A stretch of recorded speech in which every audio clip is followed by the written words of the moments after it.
Welcome to our series, Brick by Brick, conversations about building redemptive community.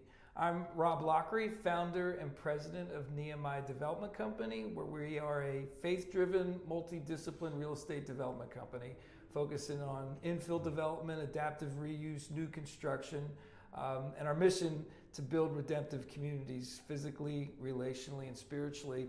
Thanks for joining this series. I'm joined today by our friend, Chris Hayes, and the mayor of Dublin. Welcome, Chris. Great, thank you. You know, we want to talk about Dublin and the work that has happened here over the last several years. And, you know, one of the things that we really try to focus on is how we can partner and work with the community to help bring their vision revitalization plans together. And I think that's something that not just we've done here, but some other developers recently working with the borough. Tell us a little bit about that long time planning vision process. Well, it's been a process and it definitely takes time. So this vision started probably about 10, 15 years ago. Dublin has always been a great little town, but it's always been known as a sleepy little town, kind of a bedroom community. And while that's good in some ways, it's bad in others because the town did not continue to evolve with the times. So we had vacant storefronts, we had dilapidated properties, and the town just really needed a facelift. But the big question was, well, what do people want Dublin to be? What do they want it to become? And we really had to understand what it was then, and what we wanted it to be, and kind of build the plan in between to get there. So the first step in the process was really listening to the townspeople and listening to the existing business owners and get their perceptions and perspective on things and how they wanted things, how things were, and how they wanted things to evolve over time. And then once we got all that data, we then began the plan of working with a consultant to build out the strategy and build out the plan, the vision for the town, because we had a motivated body of council. We had open space to develop new parcels, but what was really lacking was that strategic vision that we could then sell not only to the community but also to future developers. Mm-hmm. Yeah, and I think when we started talking years ago, looking at that vision plan, how to revitalize, bring new life, into the borough. One of the things that really struck me about the planning process that you all went through was, yes, you wanted things new, you wanted to add, because there was an opportunity to do that with sort of vacant land and underutilized buildings. But it was really important that you had what I would call sort of a nod to the past, right? Like to preserving that. Tell me a little bit about how that came about and sort of how it's coming about as we sit here in Dublin today, actually. Well, I always say revitalization is a movement. And the more people that you can get behind that movement, the more successful you're going to be. So again, taking the clock back 12, 15 years ago, there were people that had lived here for 40, 50 years who said there's nothing wrong with Dublin. We love Dublin the way it is. We don't want it to change. And then you had young up-and-comers like myself that came into town and said, yeah, but we want, we care about modern conveniences and modern services. So the theme really became, moving forward with a respect for the past. Yeah. And what I've been really happy to see is that we haven't really built a whole lot of new buildings around town, but we've made it a priority to revitalize and refurbish existing properties that have a lot of character and a lot of history. So by doing that, we've been able to preserve a lot of that, rather than bulldoze a pants factory or a gas station that's been here for 70, 80 years. We've been able to refurbish that building so that the memories are still there. The people are still remembered, but we're providing more modern and convenient services for our residents based upon input that we received from them back when we did the study. And I think the adaptive reuse component of it here, an old gas station that was built back in the late 1920s, this big old pants factory that's here, they're not demoed, they're not torn down, they're reused. And they're reused pretty well, actually, right? I mean, a lot of people, a lot of events, shops. I mean, I think there's 28 tenants alone in this building, and you bring that together. So I really thought that was what attracted us, particularly with Dublin, was, we like to restore, rebuild, renew, and we saw that opportunity here, but we also saw the opportunity for new growth. I know I've heard you say this a couple of times in some different areas recently, but you talk about the vibe, right? And I think the vibe that is here, it's not that it was written and articulated in a vision plan, right? But yet there's a vibe as a result of implementing that vision plan, right? Yeah, a vibe to me is not something you can see or touch. It's something you feel. And it's really the culmination or the coming together of the community and the local businesses in the same spirit of community. And I think that's where you get that sense or that vibe. And different places have different vibes. We've got, from some of the restaurants that we have in town now to, some of the local, drinking establishments and things like that.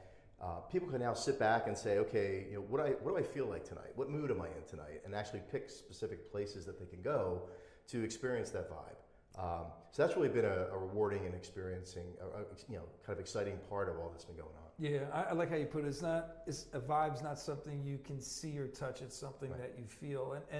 And one of the things that I think worked really well for us in working with Dublin was, and you used this word earlier, is listening, right? You guys listened when you were putting the vision plan together to the property owners, the businesses, the residents.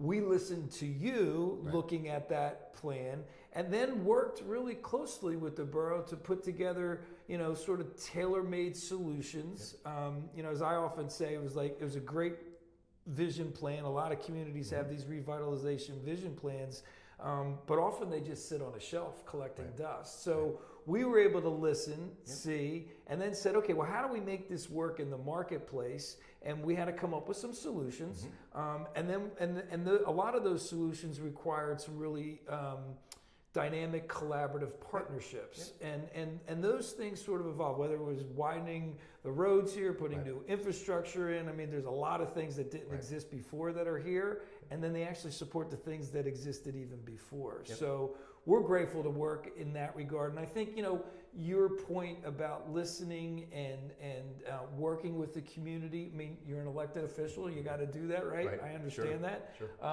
But it really sort of proved out, if you will. I mean, not that it hasn't been challenging, not there hasn't been moments where we don't want to listen anymore. But I think, in the long run, it's a great model. Yeah, I think redevelopment was inevitable along 313 anyway. Yeah. It was coming anyway, and we're very fortunate and very blessed with the developers that have come into town, including Nehemiah, because you have listened to us and the needs of the borough and our constituents, with our residents and businesses alike. And to the best of your ability, you've been able to kind of help fold into that vision and that plan.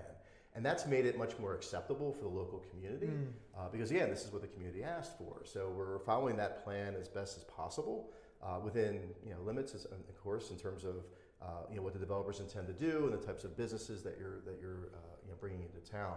But I think that's contributed to the upswell of excitement and happiness, basically, about the vibe, the changes, and really it's built that vibe that's in town right now. And I think something that's really important and fundamental for us is, in addition to listening, coming up with solutions and the right partnerships for that. It's really then sort of, how do you sustain that? And from our perspective, how do we make a long-term commitment? Yeah, we built townhomes here and they're sold. But, when you add it all up here, there's, a lot of buildings that we've put a lot of money into, but they're buildings that we want to keep and maintain. And so the point, I think, is, to sustain that vibe, and vibes change, you need a long-term commitment. Right. And I think it really comes down to relationships. I think, developers come in and they don't come in and build or redevelop and then go. We build relationships with these developers. It becomes a two-way street, no pun intended. Because we get these plans before us, and they're grandiose plans, and 75-80% of the plans look great. Other things we kind of bang heads on in a good way, but we come out on the back end with the best solution for what's best for everybody. Right? It's best for the town. What's best for the developer, et cetera. But I think it's the relationships that you build along the way, and the trust and the credibility that you establish, that really holds true for the long term, because it has to be a long-term play. Yeah, and it's a great point, Chris, because I think, in the world we live in these days, there's a lot of challenges, chaos. I mean, I can go down the whole path with that. And so things aren't very predictable. And in business, you want as much predictability as you can, knowing that you're not ever going to get it. Right. But I think what I liked about what you said, and I think what's in our core, is relationships can be predictable. Yeah, relationships can change. Things get, but you build that relationship. You know that you've got it. And so we feel that from our perspective that okay, hey, we need new signage, right? And it maybe's not in the typical zoning, but we can predict based on a relationship that we'll come up with a solution. And I think building those relationships, to your point, is key for a community and from a business perspective, to have that predictability. So that's appreciated. Right. But it's also, I think, really an important part of it. Yeah, I think because we had a structured plan, we actually put together a vision plan. It was well founded and well documented. That's lent to a much easier process down the road. And it's no surprise we are where we are today. Now we still have room to go and things to improve and things to develop, but I really think that there's been an era of transparency, which again builds that trust, transparency with the public in terms of what's going on and why it's happening, and people have seen the fruits of that already. They've seen their property values double and triple. They've been able to take part in the services that are now available within town that weren't available before. I mean, I think we have upwards of 14 different food places in town. So now you have choices besides pizza and Chinese food. I like that one time we were together. You were saying, I was able to walk and get a gift for my wife, get a birthday card, get a this, all in one morning on Saturday morning. And I think that's what's cool about not just in Dublin and what's happened here, but in other opportunities in other communities. That sort of live, work, play, eat, and there's a lot of people that work remote. There's a lot of people that leave from here to go other places, but yet you come back and you have this gathering place, with the vibe that you talked about. And one of my key goals moving forward is to build that more tight-knit bond between the businesses and the residents. I think that's so critical. We're not a town of big box stores. Right. We're businesses. We're still small businesses, mom and pops, and they need the local support of the community in order to be successful. And I think that we can really create some unique synergies there and really create some win-win situations for both the businesses as well as the community. Yeah, I mean, I said earlier, we've got 27 small businesses in this building right here, and who rely, some are offices, but there's retail and and they rely on that business or that relationship in the community, and I think that's a great effort that needs to continue. And it goes back to my points, these aren't things that just happen overnight. Right. It takes time, but it also needs to be sustained. So cool. Correct. Well, thank you for joining us.